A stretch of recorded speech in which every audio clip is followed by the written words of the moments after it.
to Jake Jackets. Gear up to fire the cannon and hit the ice with your host, Jay Ashdown and Jake Gehringer. Yeah, working in the NHL, so it's great. Yeah. I mean, we would love to have that someday, and like having you, having Jeff, and we're gonna introduce you in just a second, but like getting these kinds of people from the organization can help us like push that forward. Yeah, for sure. As you heard, we've got a special guest with us today. I want to welcome to the show Blue Jackets radio host, mastermind behind the Pipeline podcast, Dylan Tyrer. Thank you guys for having me. It's great to be here. I'm excited to get going and talk some Blue Jackets. Oh yeah, we always love it. Yeah. And it's fun. This is going to be a really fun time. Before we actually get going on just who you are and that kind of thing, we do need to do our little bit of due diligence with our friends at DraftKings, which you'll hear from later. But we got to give out our Kepi Keeper shout outs. So why don't we let the guest of honor lead us off? Yeah, I'll shout out Cole Sillinger. He's been a stud for the Blue Jackets lately. He led the team in ice time in their win against the number one team in the NHL, the Vancouver Canucks, that nice shootout victory the other night. He's really stepped up. He's been pretty impressive against some of the better teams in the league lately. So I'll give the shout out to Cole Sillinger because he has been really, really good lately. It's nice to see Cole really stepping into a new role with the Blue Jackets. Mm-hmm. Cole's an interesting pick, especially because we just had him on a recent shout as well with the second career hat trick. Yeah, right. There you go. Frequent feature in this segment, and we talk about like he's putting up points and whatnot, but it's this play away from the puck, and even games where he's not putting up any points, you're noticing him in all three zones. So it's wonderful to see. Yeah, you're right about that. Talking about a guy, 11th, 12th, wherever you want to put that in that weird draft where the Coyotes got their picks stripped. We thought like he was going to be a decent, like, okay, he'll be a second line option and maybe a third liner on an eventual cup winner, that kind of thing. But right now with Boone out, he's really turned up the gas. Yeah, you're right about that. Between he and Adam Fantilli, they've kind of gone back and forth, right? Like Fantilli played that role playing with Johnny Gaudreau for a little bit, and it worked out in December. And, now things have slowed down for Fantilli just a little bit, but it's cool to see Cole step into that role and succeed. So I'm hoping it continues for him. Like you, when they drafted him, I probably figured, he's the second line center of the future, but the way he's playing right now, he's maybe even playing above that. So we'll see how he continues to develop this season and see kind of where he fits in the future, because that's what this season's all about, right? Is those roles starting to develop. Anymore it is. Yeah. Jay, you're up, buddy. I'm conflicted between two guys, but I'm going to go with the obvious pick for a multitude of reasons. I'm going to go with Dmitry Voronkov. Obviously, he had the 2 goals, but the thing that stood out to me in the game, just watching it and then looking at the box score, he had 9 shots on goal in that game. 9 shots on goal. He had a hit. He had a couple blocks, a couple face-off wins, like noticeable. From start to finish, he was super effective. It's found a shot. Yeah. That's really impressive considering he's only been in North America for how many months now? Gosh, when he came over in what? Like September? August? Yeah, August or so, yeah. So yeah, he's only been here like not even half of a year. He has developed so much quicker than I thought he would. Oh yeah. And it feels the same with my pick. I'm gonna go with Marchie. I'm gonna go with Kirill Marchenko, Okay. Yeah. the Mr. 100 games. I've pulled up a little thing from the CBJ Instagram talking about marching into history.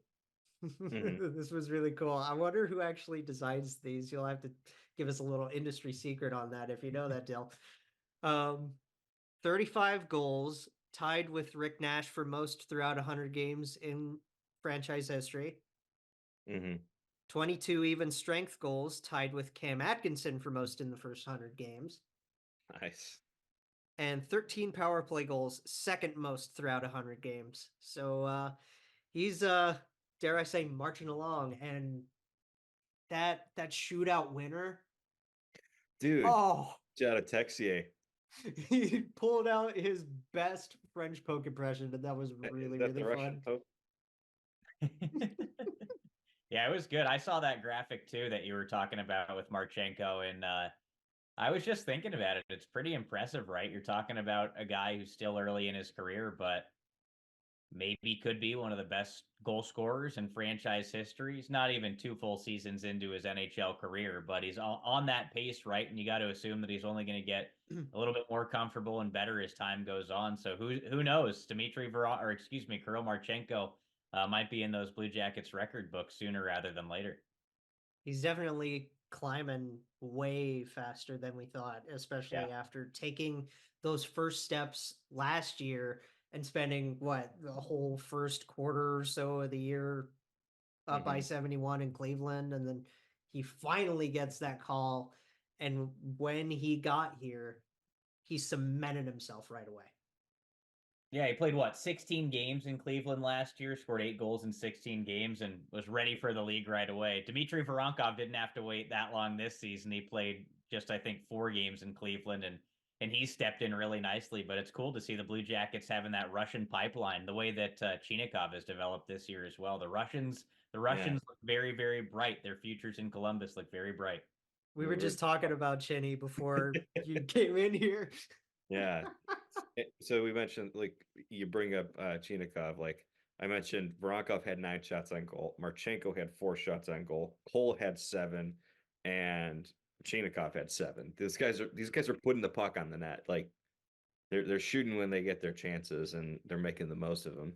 Yeah, I mentioned it to Bob McElligott during our post-game show after that Vancouver win that the Blue Jackets just shot the puck way more in that game. They hadn't generated a lot of offense in the last few games, not a whole lot of shots on goal, but they had over 40 in that game against Vancouver, and the top line contributed 17 shots alone. So anytime you're getting the puck on net like that, it's awesome. And I mean, Voronkov was a third liner in that game, and he puts 9 shots on goal and scores twice. So really, really impressive. Yeah. That does say a little bit more about Pascal Vincent's line deployment in that game versus the last few, where he's, sometimes you want to ride the ponies and sometimes you want to ride all 4 lines. That one was definitely like, Jay and I have talked about his previous accountability system with the healthy scratches and things like that. And now it seems to be accountability by your play and how much your overall line is going to be playing. Just you play better, you're going to get your ice time. Yeah, that's pretty much how it goes, right? Like I was talking about with Cole Sillinger in that game, he ended up leading the Blue Jackets forwards in ice time and was right up there with the defenseman too. Cole played almost 25 minutes in that game, and he's been one of the Blue Jackets' best forwards these last couple of weeks here. And I mean, Johnny Gaudreau was shot out of a cannon in that game. He was awesome. He played almost 23 minutes. You think about all those different guys, and yeah, he rode the guys that were going in that game. But before, I guess in the final few weeks of December, when the Blue Jackets were playing pretty well, they were more so rolling those 4 lines because they found some good chemistry and everything was going. But I will say that Pascal Vincent, in changing those lines up 2 games ago when they played the Seattle Kraken, he completely changed the lines. Like all those guys hadn't played together at all this season, and they found some pretty quick chemistry, right? They scored 4 goals in that game against Seattle, which is typically enough to get it done. They just couldn't keep the puck out of the net. And then it kept going. It kept going in that game against Vancouver, where they were able to score 3 times in regulation and, of course, win in the shootout. But it's good to see that there is some chemistry between different guys in this lineup. And they rode those lines for essentially all of December. So there was chemistry there, and now they're changing it up again. So it's nice to know that there are a few different combinations that work on this team. I also felt like just watching that game, and I guess this would be an honorary Kepi, because I was considering giving it to him when he talked about, players playing more the better they play. Boakvist almost played 25 minutes too. I was gonna say, yeah. I thought he was really solid in that game. Let me bring this up from our buddy Jeff here, because you just mentioned Boki. Underrated story is Adam trending up, 4 assists in the last 4 games, and he could have had more. And then he provides a video with a lot of amazing passes that Adam's had ever since coming back. Fishing the puck well. He had 2 shots on goal. He had 3 blocks. Yeah, you think of it, he had an assist, or well, not an assist, but he had a pass that should have been an assist early in the game where he fed Damon Severson right on the doorstep, and Severson ended up fanning on it. But that was an unbelievable pass to find him down there. Yeah, Severson almost played 22 minutes. I've loved his game this season. I gotta say, like, I know they gave up the 7 to Seattle, the 5 the game prior. I don't think that the defense is. I think the defense has kind of stepped up. Some guys have stepped up in the absence of Werenski, which is always a very, very difficult loss to deal with. And that's what you need, though. It's a positive to see. Yeah, I would say a guy like Boquist stepping up has been huge, because he was playing some of his best hockey, not just as a Blue Jacket, but really in his young NHL career before he got hurt there. That shoulder strain kept him out about a month, and it's really great to see that he hasn't. It's not like it's taken any time for him to get back into the swing of things. He's picked up pretty much where he left off, which is it's really good, because if he can be a piece for the Blue Jackets, you're feeling good about it, right? Because he hasn't been able to stay healthy the last couple of years, so you're kind of thinking to yourself, well, is he going to be something? Is he going to be able to be a full-time NHL player? Well, if he can stay healthy, it looks like he's reached that level where he's continuing to get better on the defensive side of things, but offensively, he's very effective. When it comes to QBing that power play too, I really like him quarterbacking the Blue Jackets power play. It's that first unit's come to life these last couple of games. They've generated a lot. Yeah, it has. He's a big part of it, whether it's, sliding that puck around the way that he can pass, but he's also really effective at getting shots through, like setting up Voronkov's first goal of that game against Vancouver. It's a shot that gets through, and Voronkov is so good in front of the goalie. It's so good at screening the goalie. If you watch some of the little things that he does, it's pretty incredible. But Boquist is really effective offensively. I've enjoyed watching him play a lot since he's come back. I see what you did there earlier with Johnny. Shot out of a cannon. I didn't even pick that up, but in regards to Boakvist, one thing that I've noticed about his game, not just this season, but really over the years, he doesn't have necessarily the hardest shot, but he's really good at getting it through traffic, which is really effective. As you said, if you're quarterbacking a power play, because if you have guys who are effective in front of the net, like Dmitry Voronkov, like Boone Jenner when he's healthy, that's a really useful tool to have. Yeah. If you think about it, like when Zach Werenski first came into the league, that's what made him so effective, is that he was getting all of his shots through. And it's another guy that doesn't necessarily have a rocket of a one-timer or a blistering wrist shot like we see with Chinikov, but he has that seeing eye shot that could get through. This year, I think he's just struggled more so in hitting the net. He's missed the net a lot on the power play in particular when talking about Zach Werenski. But if you can get that puck on net and get it in from the blue line, it's always going to be effective, which, like I said, we've seen with Adam Boquist. That's the hard part, because you mentioned the power play, and we'll get to like just you and your career in just a second. But when you have a defenseman that doesn't necessarily have the hardest shot, but they're smart with their shot selection. Yeah. Right? Especially when you're about half wall blue line, you're like right there where the zone begins. If you're like right in that corner, you need to be smart about where to place that. Yeah, you're 100% right, because you can see how often plays get killed in that area with a block shot, right? Like not even if a shot block is coming out over the blue line and causing you to have to reset. It's just if a shot gets blocked and kind of throws the timing of a playoff, or a shot gets blocked and you turn the puck over because of it. You're right. You have to find those shooting lanes and have to get it through. That's how it's effective. When talking about the power play in particular, you got to get those shots through, because most of the time on the power play, there's just one guy at the blue line, right? And say that shot gets blocked and comes back out towards the blue line, there's a chance that the other team's going to spring an odd man rush shorthanded. We've seen that happen plenty of times before. So getting that shot through, you're right, it's so key. So let's get to you. And you mentioned our buddy Bobby McElligott. What's it like working with the guy?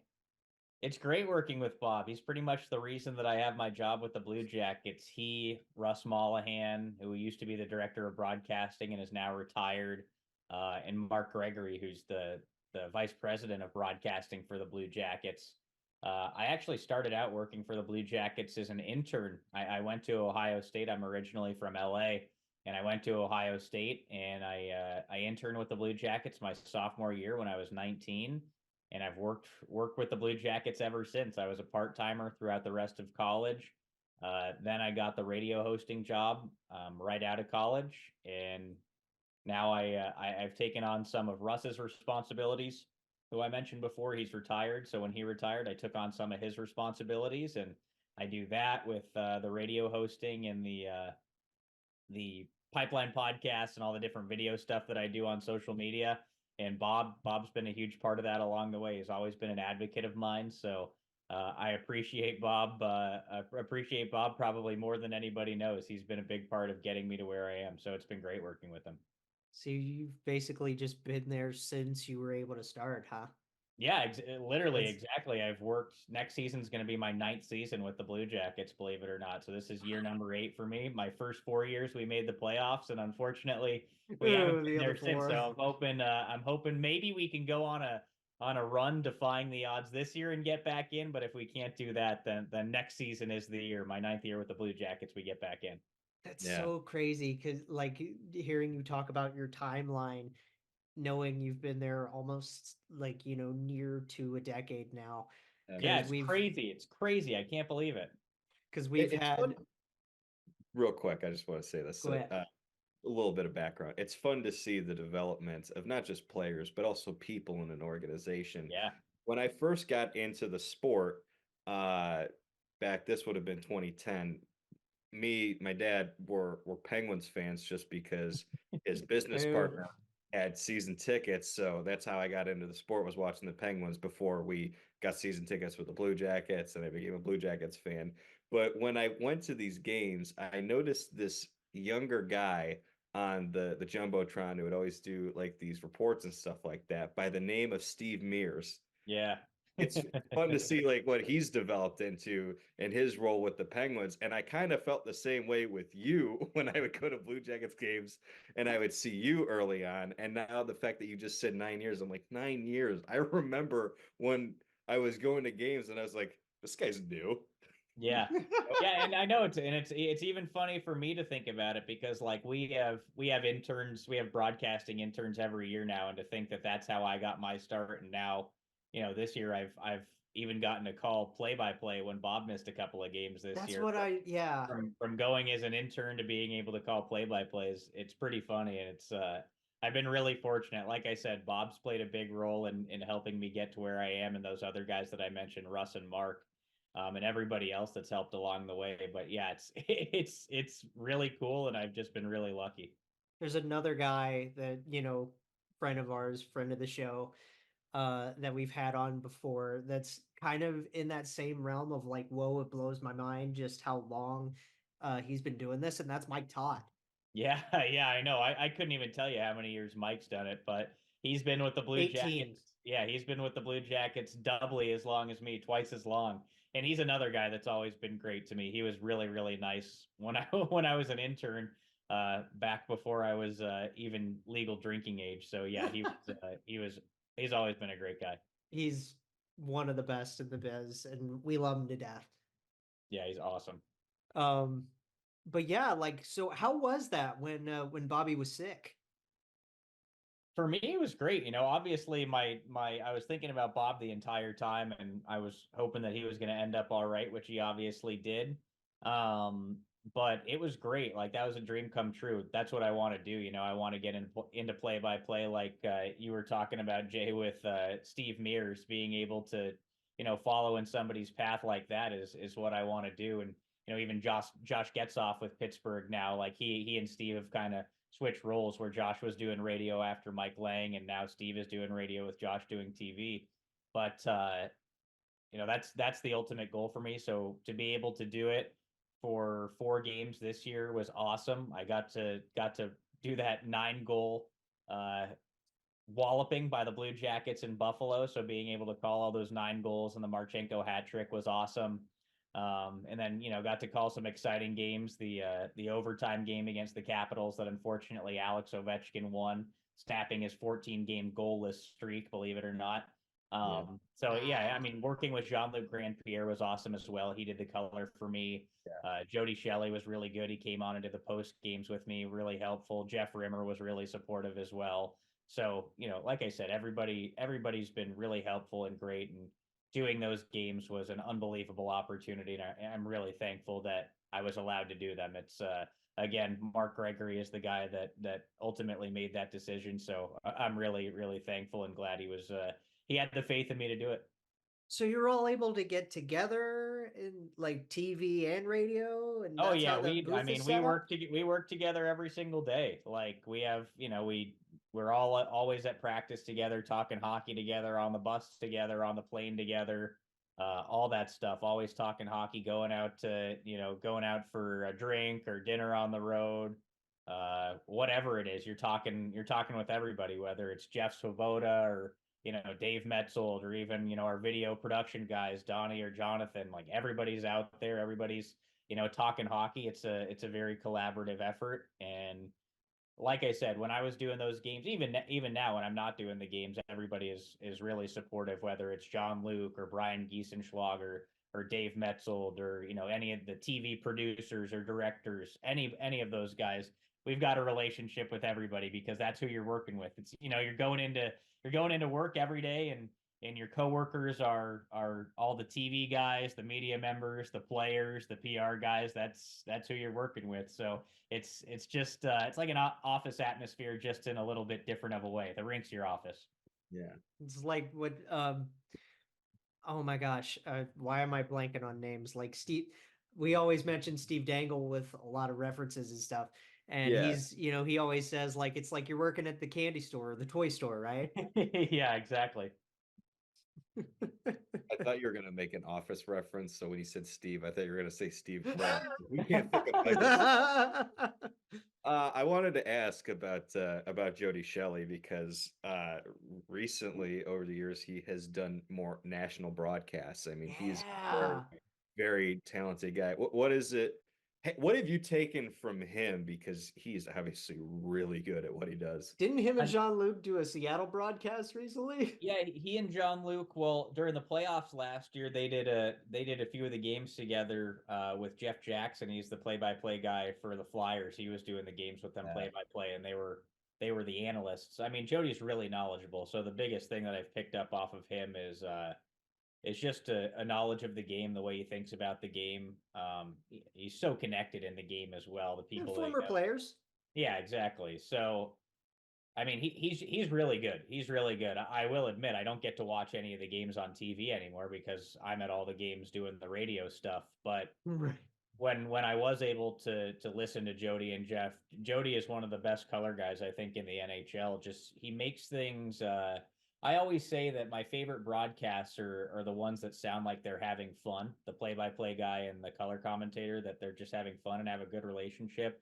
And I always felt that way listening to Jody do it and watching him work, is that he does things in a way that's really digestible for the viewer or the listener, whoever it is. He really does. I just think he doesn't talk necessarily like somebody that knows a ton about hockey in the way that you're not going to understand it. He makes it digestible just for the average fan or somebody that's getting into hockey. And I think he's welcoming in that way and makes it easy. So yeah, when I Listen, I didn't know very much about Jody. Like I said, I'm originally from Los Angeles. I grew up going to Kings games, and I was a big Blackhawks fan growing up. So I was used to Oh, listening to Pat Foley and Eddie oh, Olczyk. Pat. Yeah. But the first time that I turned on a Blue Jackets game and really listened to Jody, I was like, wow, this guy's good. You know, he makes things easy. He's welcoming. He's fun. You can you get to know Jody when he's calling the game. You can tell that there's personality in there. So I think he's, like I said, I really think he's one of the best, and that's why he gets to do national stuff, because he is. And again, like getting former players like that with both Jody and with Jean-Luc in there, like that really helps to, when you've played the game and you understand the game, and then you're also able to like think about it critically, but also bring it down to where casual fans that are just tuning in, I Yeah. also can think understand what's going on. Yeah, and that's in like my work too. Obviously, I'm not a former NHL player, but I played hockey growing up. I've watched a ton of hockey in my life. I'm not going to be able to offer the same insights as a Jean-Luc or a Jody, but what I try and do is bring the fans the things that they can't see every day, right? Because I'm there every single day. I'm in the locker room talking to the players, talking to the coaches, and those things that you aren't able to see or to know. That's the things that we're trying to provide, whether it's me doing that or Jeff Svoboda doing that. He does everything in a similar way because he's a storyteller for the team. So that's our Mark job, is Shag, to, buddy ours, does the same yeah, thing. Yep. that's whether Dave Metzold too. We're trying to tell you what's going on and tell you what's interesting. And Jean-Luc and Jody, their job is to tell you how and why that's happening.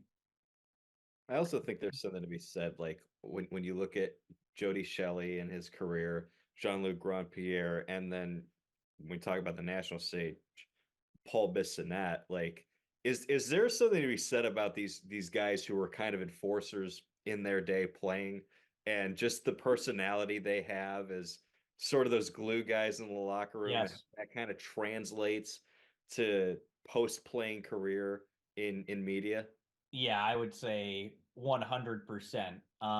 Those situations are a little bit unique, because I think if you look around the league, it varies, right? It's not like everybody's analyst is a former enforcer. I mean, Right. Tyson Nash is a color guy. Yeah, right. But Tyson Nash is another good example, because he has a very colorful personality, and you can hear that during their broadcasts. And Yeah.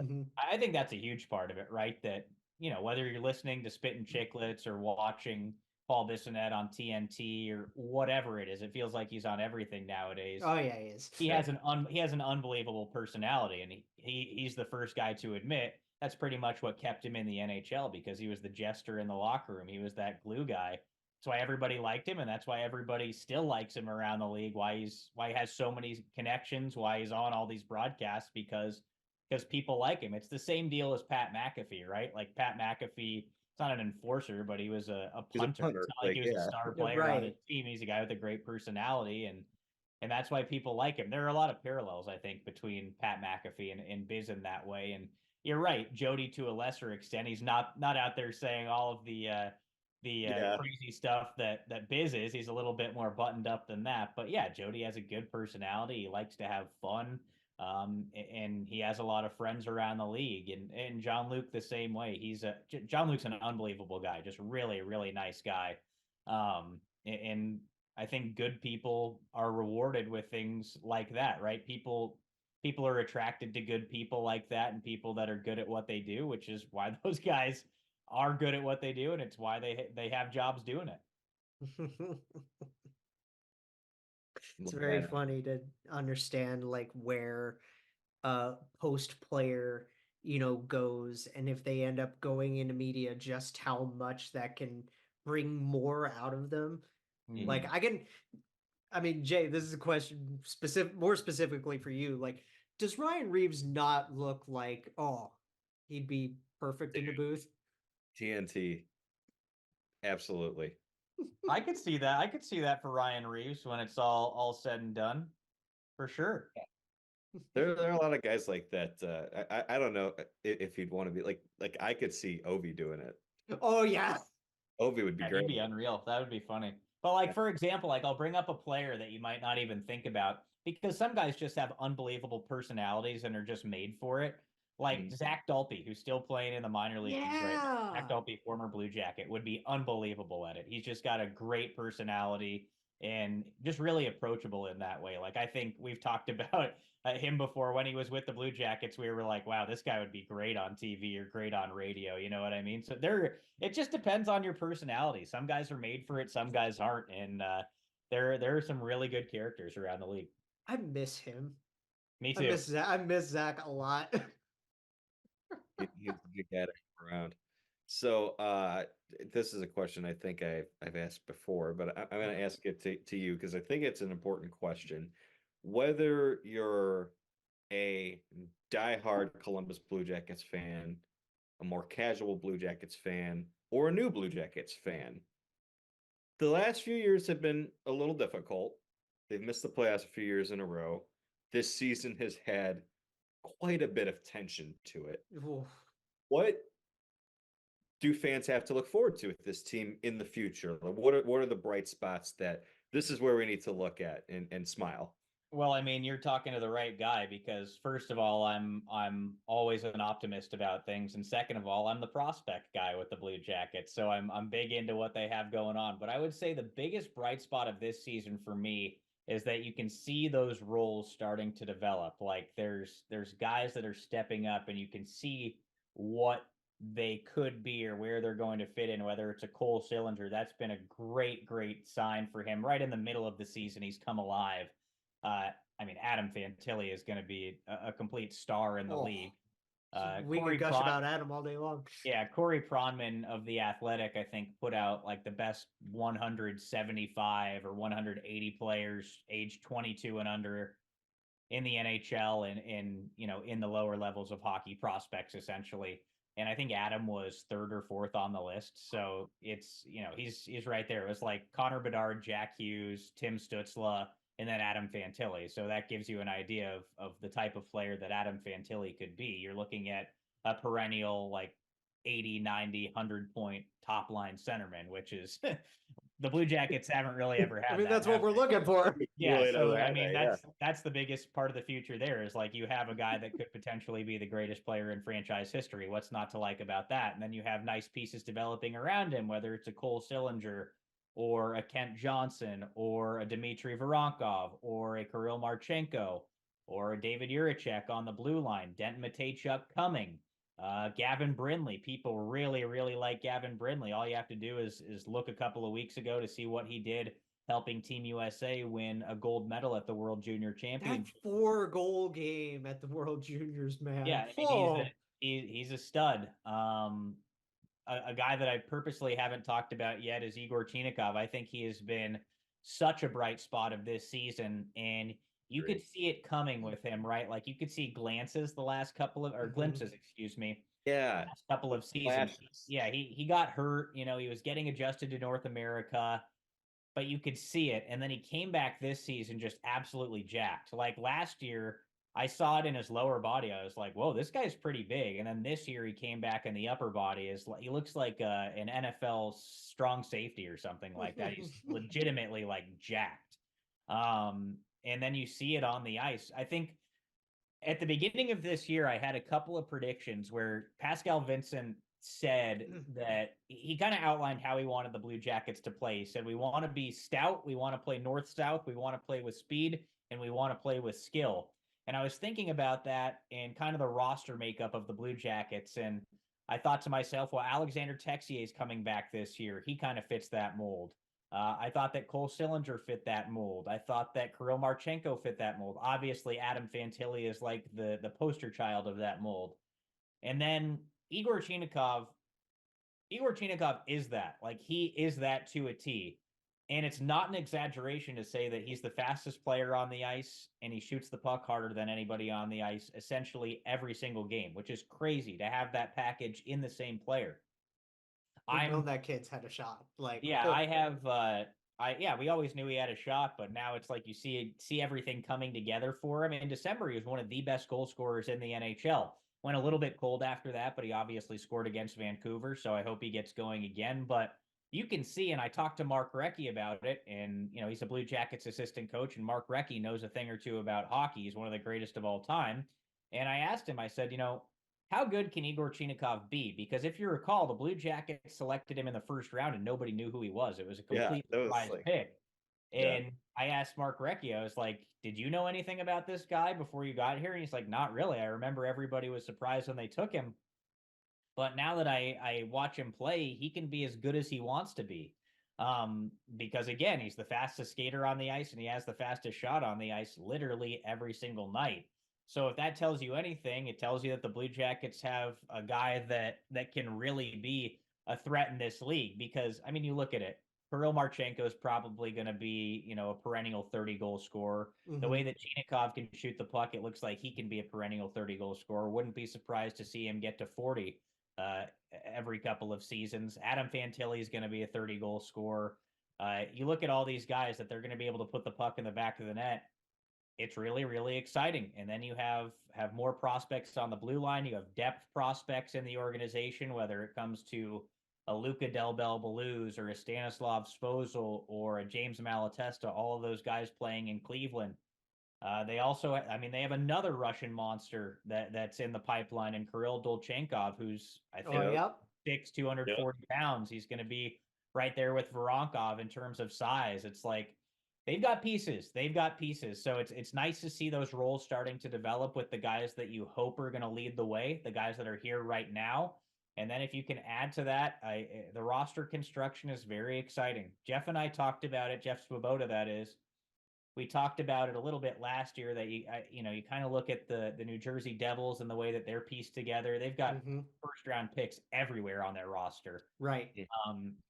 So if the Blue Jackets end up looking something like that, I think you'd probably want to be a little bit heavier than the Devils are, which I think they will be. I mean, they've got some beefy boys coming. Yeah, so. Exactly. They have big players. So if the Blue Jackets look anything like that, I think they're set up for success in the future. Don't get me wrong. I know it's painful. I know you want the Blue Jackets to take some steps when it comes to wins and points and competing for the playoffs, but I do believe it's not too far away because we are seeing critical steps taken by some of those young key players that, I mean, we talked about just about everybody, right?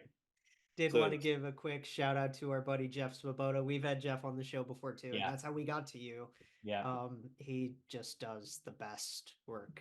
Yeah, Jeff's a stud. He does great work. We know hockey's as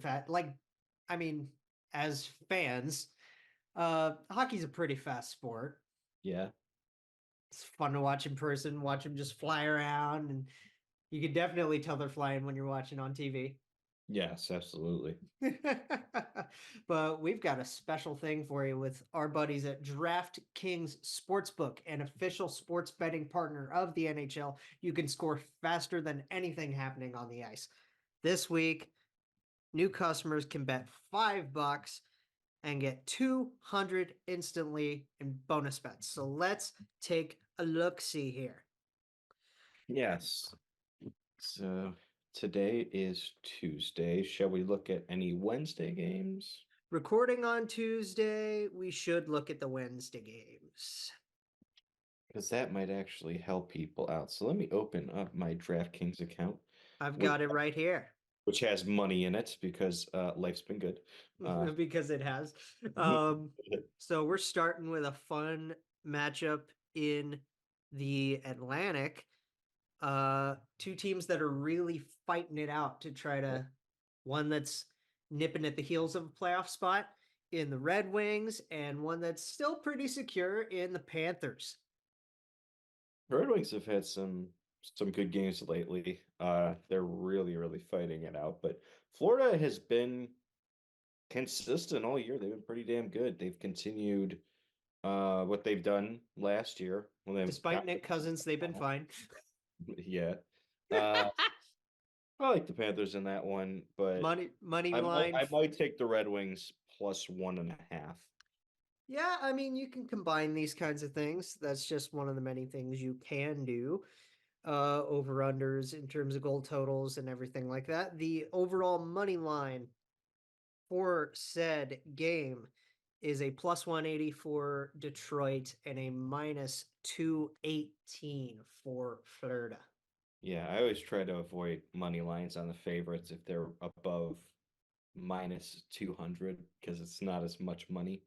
So I Feels would like a wash, and then you lose money. yeah, it feels like maybe if you're betting like $15, you're getting like 7. And believe us, this isn't advice. This is just his experiences. Yeah. I We got nailed that. $15 would get you 688. Look at me knowing math. we got a little bit of a we got a fun little Eastern matchup between the We got the Hughes Bowl. Canadians. We got a Hughes Bowl. The Hughes Bowl. in the Yeah, J- Kent Hughes is the GM. Yeah, versus Jack Luke and Jack. Yeah. They're not related, are they? No. I No. didn't think so. Kent Hughes is the father of the other Jack Hughes. Oh, Yeah, the like King's prospect Jack Hughes. Yes. Gotcha. Okay. Well, with the Habs and the Devils, money lines for that. Devils have been getting their magic back a little bit. Looks like I got my swagger back. Oh. With all-star defenseman Luke Hughes. Yeah, dude, he's unbelievable. Did he get named? We didn't get named, did he? We know Jack. We know Jack did. Yeah. But they're a minus 230 to the plus 190 for Les Habitants. But we know the Habs can come out swinging. Yeah, Sam Montembeau is a difference maker in that, so it's always difficult. Isn't it funny that like the Canadians always have a good goalie? Yeah, well, They always do. Usually they find somebody, From right? Patrick Waugh to Jose Theodore To Carey Price. even a little bit of Yaroslav Halak in there. The Yarrow magic was fun. Who knows? Who knows? Sam Montembeau. Is he next up? He's been good so far. I like the Habs in this one actually. This Yeah. feels in games that it comes down to goaltending for me. I know that the Devils are better on paper, but they've had some injuries. I like the Habs on the road for that one. I would actually take the money line. So that's plus 190. If you're betting a reasonable amount, $15, that wins you. That's a total payout of 43.50. So just saying, that's a good payout. Okay, fair enough. And then we got lastly an East versus West in a little bit of a tank bowl going on. A tank bowl that still sees one of the teams at plus 230 on the money line. Chicago and Buffalo. The plus 230 going to the Hawks and a minus 285 for the Sabres. Yeah, minus 285 on the Sabres at any given moment in time is not a good bet in my opinion. So if you're betting this one, I'm either taking the Blackhawks money line because $15 is a total payout of about 50, or more reasonably, basically a wash. You could just take Blackhawks plus 1.5, give yourself a shot even if they lose. Fair enough. But that's our Wednesday games, and all you got to do to get in on it yourself is download the DraftKings Sportsbook app with code THPN. New customers bet just $5 on the NHL and get 200 instantly in bonus bets only on DraftKings Sportsbook with code THPN. The crown is yours. Gambling problem? Call 1-800-GAMBLER or visit www.1800gambler.net. In New York, call 877-8-HOPE-NY or text HOPE-NY 467-369. In Connecticut, help is available for problem gambling. Call 888-789-7777 or visit ccpg.org. Please play responsibly on behalf of Boo Hill Casino and Resort in Kansas. 21 plus age varies by jurisdiction. Void in Ontario. Bonus bets expire 168 hours after issuance. See dkng.com/hockey for eligibility and deposit restrictions, terms, and responsible gambling resources. NHL and NHL Shield are registered trademarks of the National Hockey League. Copyright NHL 2024. All rights reserved. Thank y'all very much. Two guys I wanted to ask about. One of them you mentioned when we were talking about prospects, Kirill Dolzhenkov. Was he like 6'7"? I think he's 6'6". I don't know a whole lot about Dolchenkov. That's just the nature of the beast when it comes to those guys over in Russia. Like, we're not privy to watching them every game, but of course, yeah, I mean, he's because time zones. I've seen some highlights of the guy and everything like that. It's exciting, and the Blue Jackets have had success in those later rounds. He was a 4th round pick in 2022, and I mean, you know it. The Blue Jackets have had success in those rounds. Voronkov was a 4th round pick. But yeah, Chenkov's listed at 6'6", 234, and he's 19. So I mean, it's a shame that Russia couldn't come to the World Junior, because I'm sure we would have seen a guy like that there, or a Sergei Ivanov. I don't know if he's the proper age, Sergei Ivanov, the goaltender, but you know, just the fact that we haven't been able to see guys like that on the international stage, it is a little bit of a shame. But yeah, those guys are exciting, right? You think about a guy that's 6'6", 235, and he's 19 years old. That's fun.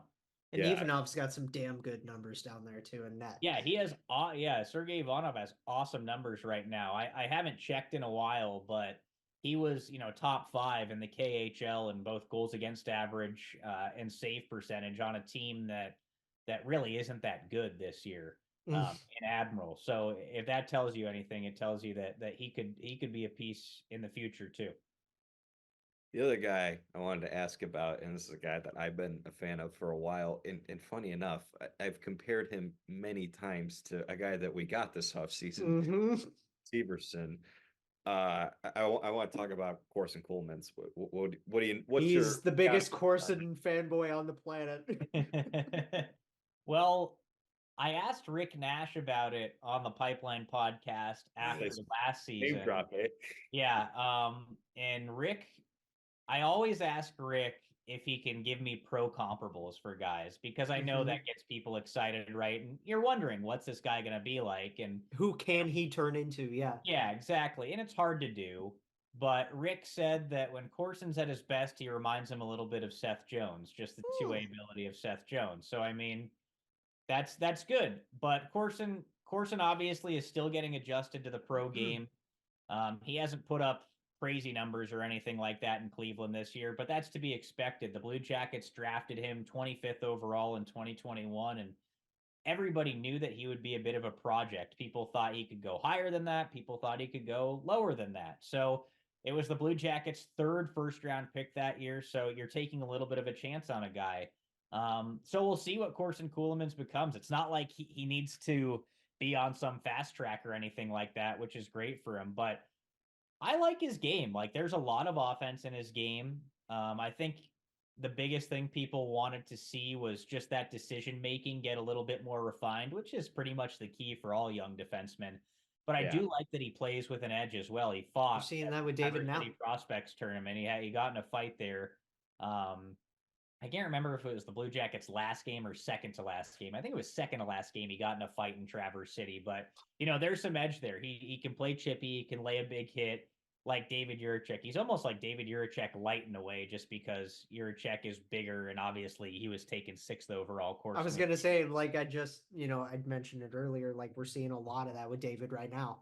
Yeah, exactly. So it's some of those same hiccups and same lumps, but I'll be interested to see what Corson Ceulemans becomes in time. And I can tell you, like, I know him pretty well. I've had him on the Pipeline podcast a couple of times now. I've talked to him in person a number of times.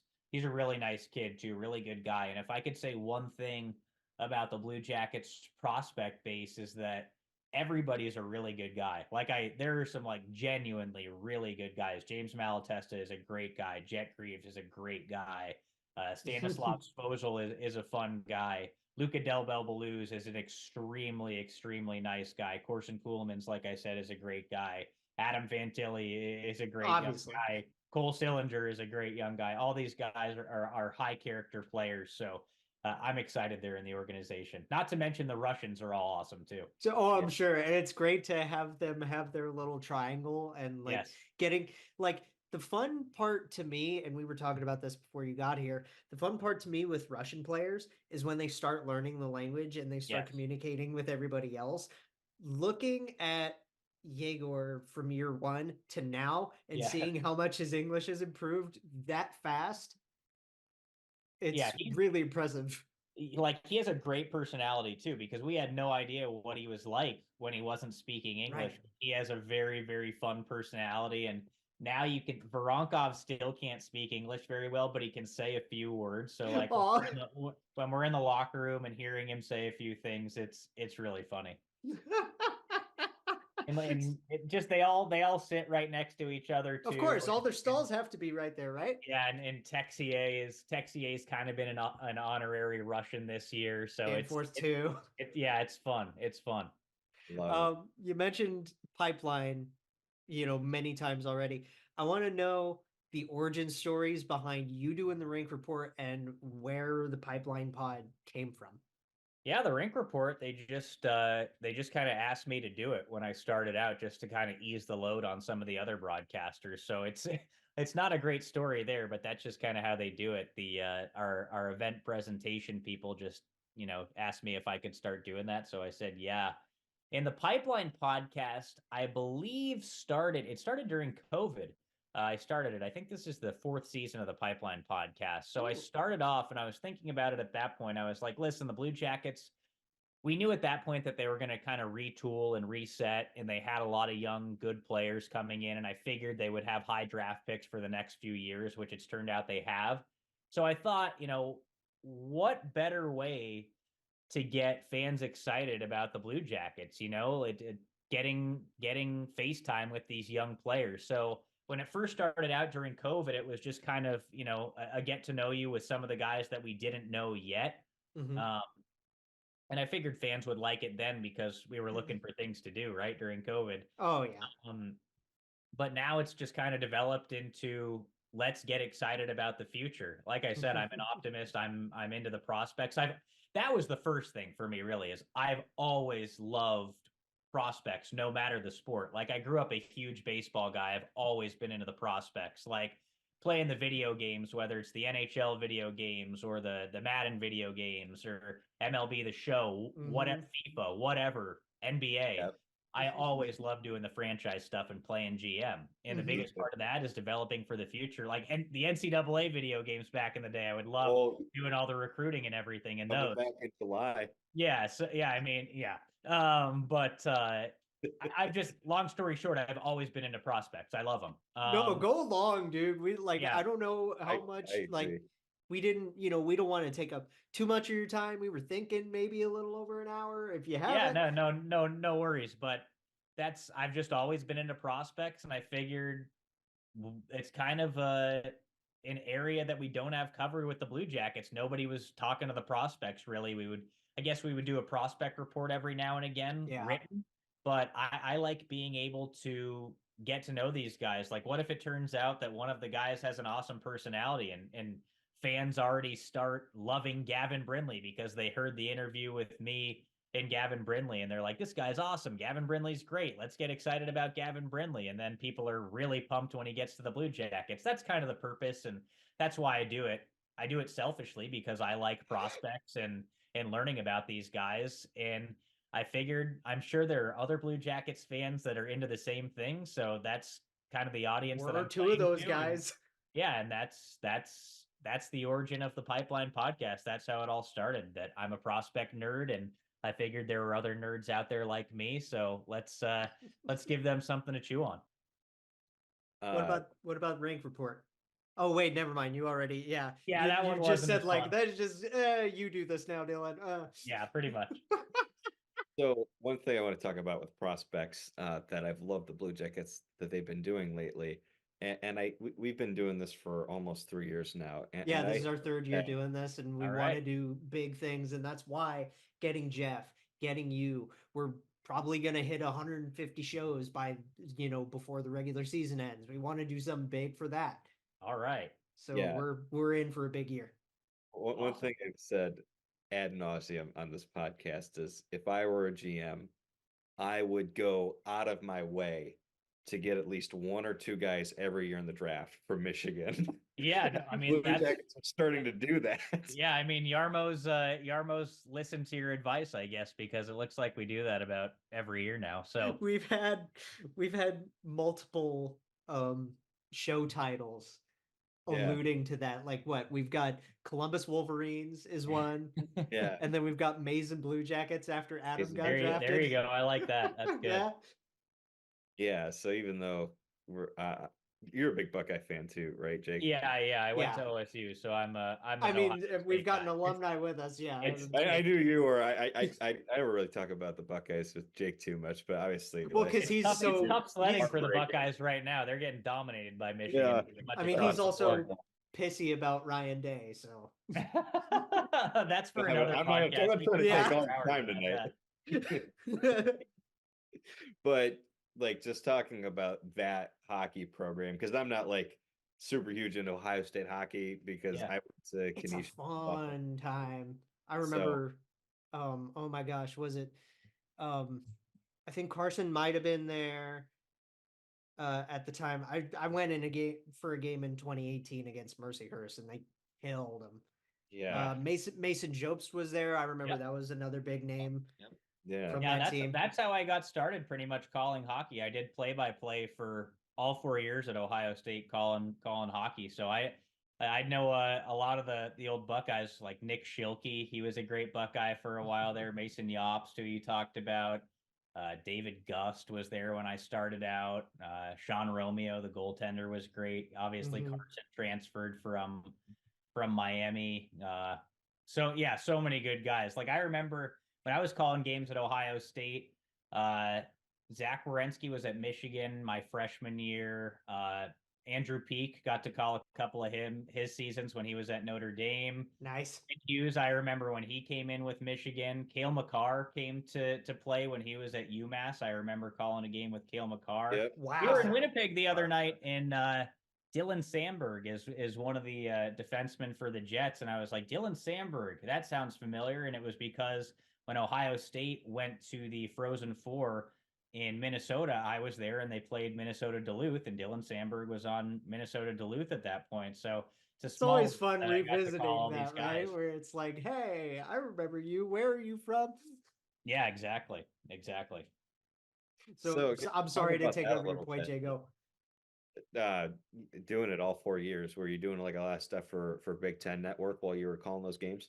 Yeah, so I was I called games for the student radio station at Ohio State called Scarlet and Gray Sports Radio when I was the Mhm. president of that my senior year, and all the while there's streaming for all the Olympic sports through Big Ten Plus. It's now called. At that point, it was BTN Student U. So I did that as well. So it was like you would call, women's hockey, men's hockey, baseball, softball, soccer, wrestling, volleyball, all that stuff, whether it's a Everything. web stream or student radio. So as soon as I got to Ohio State, I did that. The first game I ever called actually was an Ohio State women's hockey game against Minnesota. And Ohio State at that point was horrible. I called it in like October of 2015. So I got into it right away pretty much as soon as possible. And at that point, Ohio State women's hockey was not good. So it's crazy to see how good they've gotten over the last 8 years. Yeah. It's pretty damn cool. Yeah. That's awesome. I love to hear about that. Yeah. Believe me, I loved it. At that point, it was like the greatest thing ever calling Ohio State hockey. That's a big reason why I ended up going to OSU. I wanted the ability to call hockey, and it worked out. Who's been your favorite prospect on the pod?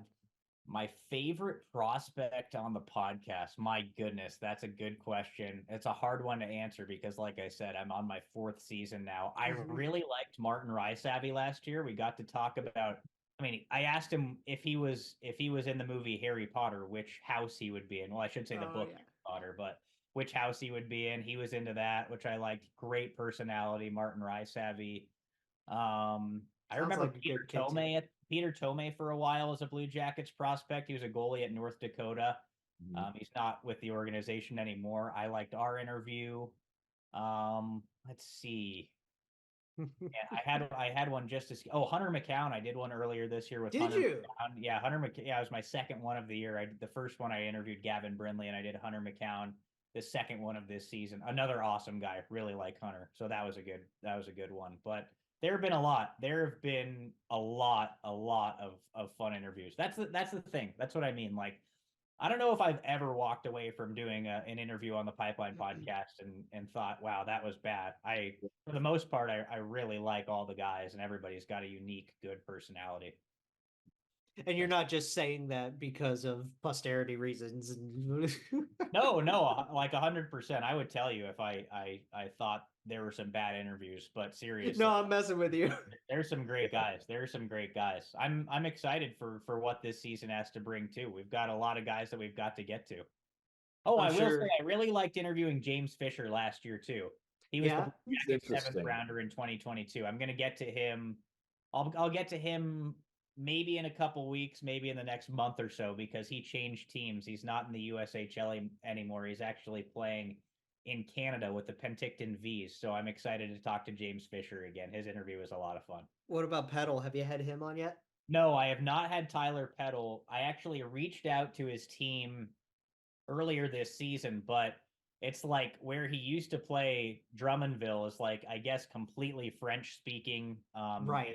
Yeah. It's kind of hard to communicate with them, I guess, because of all that, kind of a remote team, but he got traded. So now I'm going to try and reach back out and get in contact with Tyler Peddle. So I'm hoping that works out, but I got to interview him. We interviewed him at the draft in Nashville, and then I interviewed him a little bit more at development camp in Columbus, and there were some interesting things about Tyler Peddle that I want to get into. He said he plays competitive softball when he goes home over the summer, so I'm curious. I think there's a good personality there. Yeah. Great. I know we've talked mainly prospects in terms of the pipeline stuff. Just really quick to wrap on your show's end of things, I guess. Rick. Yeah. Because Rick was a big show, I'm sure. Yeah. Rick's an awesome guy. He's Rick is a great guy, really nice person. I mean, he's who you talk to about Blue Jackets prospects. He's the director of player development. So our last episode of the Pipeline podcast was with Rick. We recapped what the guys did at the World Junior Championship. So I've had Rick on. I think I've had Rick on the Pipeline podcast at least twice now. I did a big wrap up at the end of last season just to kind of, get a feeling for where everybody in the system was. Mm-hmm. But I'll talk. I mean, Rick's in the office every single day. We all work in the same office, so I see Rick every day. Great guy. And I like my conversations with him. There are a lot of good people in the Blue Jackets organization, a lot of the people in hockey ops, whether it's Chris Clark, who's the director of player personnel and the GM of the Monsters. I love talking to Chris. He has a great perspective and just a great take on what's going on in Cleveland. Rick has a great knowledge of just the Blue Jackets base. Derek Dorsett, player development coach. I keep forgetting he's back there. Oh yeah, Derek Dorsett's he's around all the time. All those guys are awesome. So it's great believe me, I pinch myself all the time, just the fact that we get to work with them and talk with them every day and be able to interview them and have them on our shows. It's awesome. It's very cool to just be surrounded by,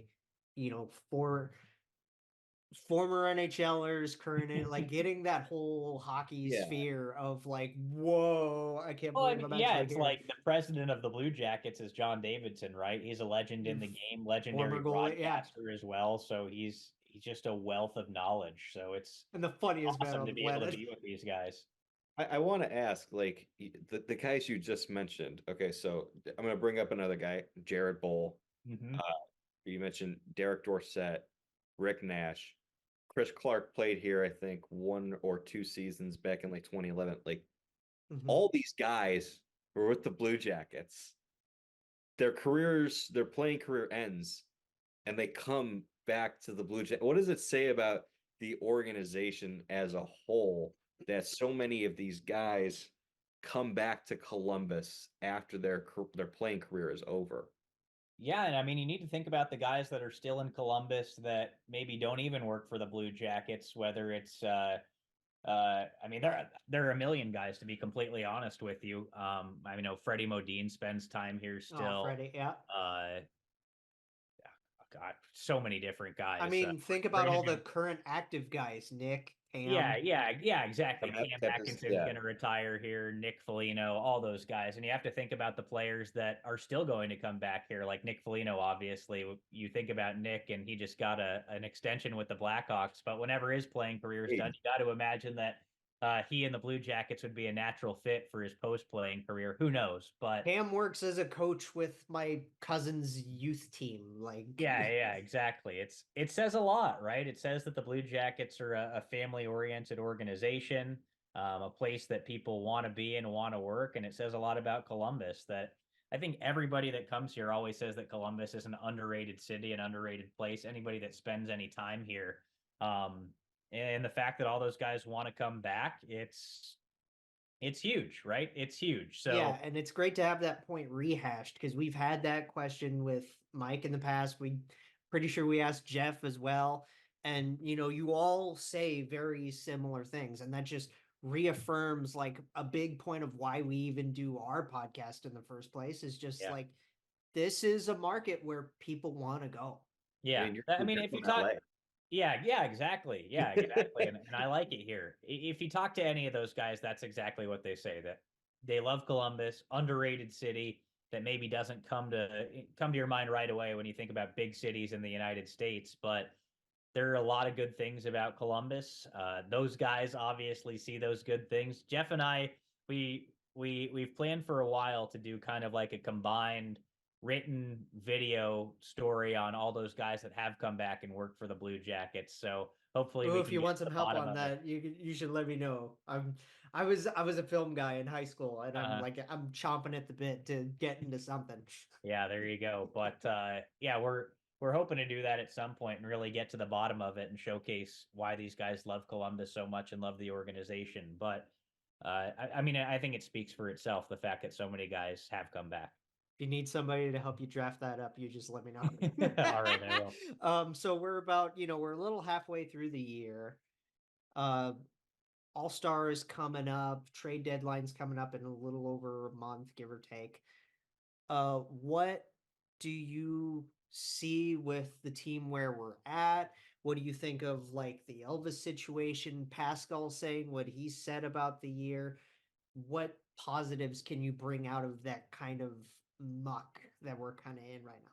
Well, like I said, I think the biggest positive of this season is that you're seeing guys come along and those roles starting to develop, whether it's a Cole Sillinger or an Adam Fantilli or a Kirill Marchenko, Dmitry Voronkov, Igor Chinikov. All of those guys are becoming NHL players. That's kind of a general term right there, but maybe you understand what I mean, that you can see those guys starting to find their footing in the league, and maybe some more than others really becoming consistent, effective players in the league. And that's what I'm most excited to see in the second half, is watching who can become more consistent, because being a consistently good player night in and night out is what separates the good teams from the bad teams and the elite players from the good players and even the great players. That's what makes you a very effective and good player in the NHL, is being the same guy night in and night out. Whether, I mean, you look at all the guys that are the leading scorers in the league.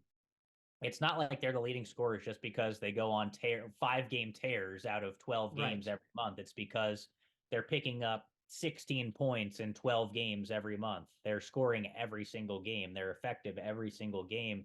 And maybe if they're not getting on the score sheet, they're affecting games in other ways by creating offense, or they're so good defensively. So that's what I want to see in the second half. That's what I'm really curious to see. And, Jeff reported it the other day that Pascal Vincent had a long talk with the guys before practice. And essentially what he was saying was that the way you play for the rest of this season is going to determine your ice time. It's going to determine whether or not you play for us in the future.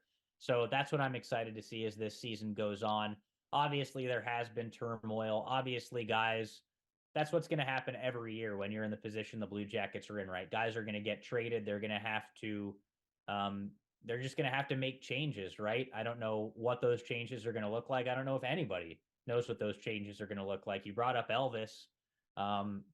who knows what that's going to look like? He has a big contract. That's part of that's been rumor based. Part of it, like right. something didn't like. I think audio got leaked or something that he actually did request a trade. Yeah, he said it. He said it in the post game after Vancouver the other night. But who even knows what happens there, right? What if Elvis gets hot and stays with the Blue Jackets and is the number one goaltender of the future? That's like Pascal Vincent was asked that the other day.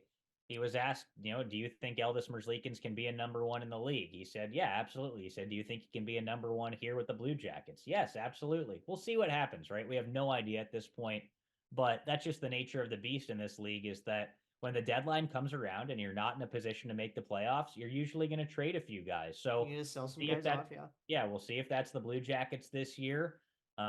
I mean, their UFA situation isn't necessarily conducive to losing a lot of guys like they have in some seasons, but we will see. We will see. But you can definitely see those pieces coming together and some roles starting to develop, which I'm excited about.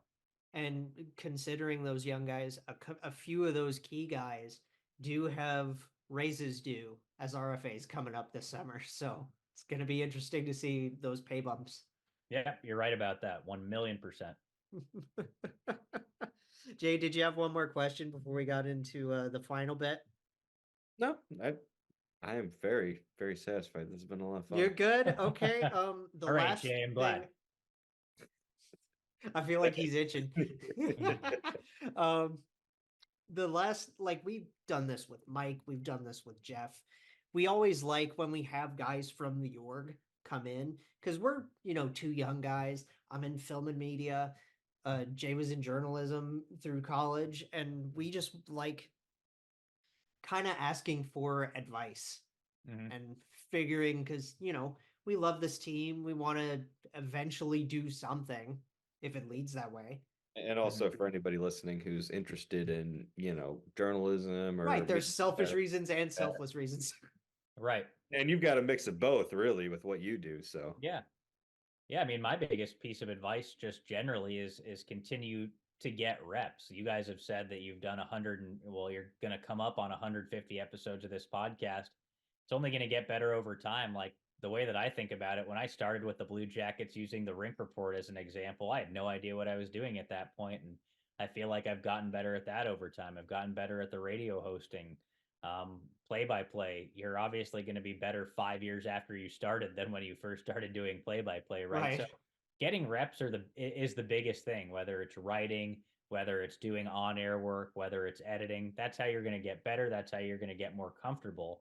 And then off of that, you have to be comfortable critiquing your own work. For a lot of people, when it comes to broadcasting, they have a hard time listening to their own voice. Luckily, I've never had that big of an issue listening to my own voice.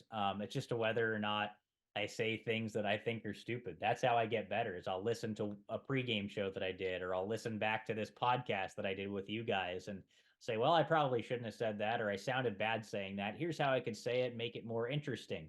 No, you've been wonderful, dude. Like, believe me, this has probably been 2 thumbs up. All right. Well, thank you. I appreciate it. But that's the next step, is that get those reps, then critique your own work.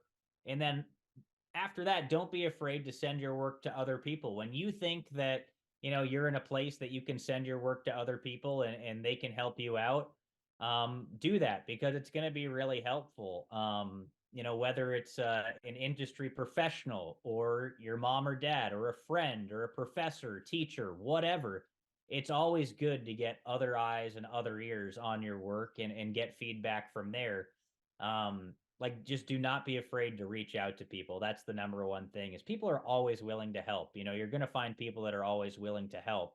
So, say you're a video editor out there and you want to get into video editing. Well, hey, if you're a fan of the Philadelphia 76ers, go on their website and figure out how their video editor, or who their video editor is, and reach out via email or DM them on Twitter or whatever and say, hey man, I'm an aspiring video editor. Would you be willing to look at my work? Or if it's a writer or a broadcaster, anybody like that. People reach out to Bob McElligott and I, to Jeff Rimmer, anybody all the time for work. I still work with the kids at Ohio State reviewing their work.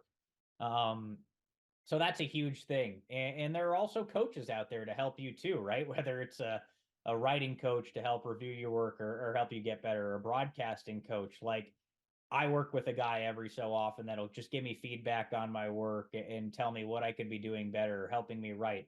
And that's another thing. To go back to kind of where it all starts. If you can't write, you're not going to have a lot of success. I don't think writing is the key to everything. Whether you're editing video, you need to know how to write to produce a video, right? It's storytelling. You need to know how to write to literally write a story, write an article. Right. In broadcasting, you need to know how to write too, because I write out the Rink Report. I'm not reading what I write word for word or reading off a teleprompter, but you have to have an idea of what you're going to say in what order, right? So it's always note-taking, right? Yeah, that's what writing means in that sense. I know what I'm going to say during our pregame show on the radio. During the game, I'm writing down different things that happen in the game, so I remember them to talk about on the post-game show. You guys know what I'm saying. So we bullet point our show all the time. Right. It's all just meticulous preparation, research, everything that goes into it. And then your own execution from there. But the way you get better is critiquing your own work and having other people give you feedback as well. That's the number one thing. You just can't be scared of feedback. That's the only way you're going to get better. You got to face it at some point. Right. It's great advice. All of that is very solid advice. Dylan, you have been a treasure. Thank you, guys. Thank you. Go ahead. We like to do this all the time, especially with our guests. Plug your socials and then we'll say goodbye. Yes, you can. Well, I guess it's called X now, but I still call it Twitter. If you want to follow me there, it's at Dylan Tyrer, DYLAN TYRER. And I think on Instagram, I'm at Dylan M Tyrer. So same spelling, but Dylan M Tyrer. Give me a follow if you want to see some really bad Blue Jackets memes. That's kind of my shtick during games, is I do some really bad photoshopping and make Blue Jackets memes. And the CBJ Today's on there. The Rink Report's on there. Yep. You can just find me. If you go to a Blue Jackets social media account, you'll see me there doing. You'll find him anyway. Something or other, yeah. And then obviously you can find us, Snake Gehringer, by Jay Ashdown, JJ Jackets Pod. That's all the Twitters. I share the stuff on my Instagram as well, and it's the same handle there. So just find us. And, we want to thank you again, Dylan, for doing this. This has been probably our best guest yet. Wow. I'm going to hold that over Jeff Swoboda's head. You better. I'm going to tell him that you guys said that. It's funny because we asked him and he was like, yeah, I'd love to come back. And now now that I've said that. Well, actually, this might inspire him to come back so he can reclaim the crown. But if we can, you guys have to have Jeff and I on for like a combined podcast at some point. Yes, please. That'd be so much fun. That'd be great. Yeah, for sure. Well, it was great talking to you guys. I appreciate it. Well, thank you. This has been very, very fun. And we'll see y'all for the next one. Jake Jackets, a podcast for fifth liners and all puckheads around. Follow the guys on Twitter at Snake Gehringer, GARRINGER, and at by Jay Ashdown. And subscribe on YouTube or wherever you listen. March on.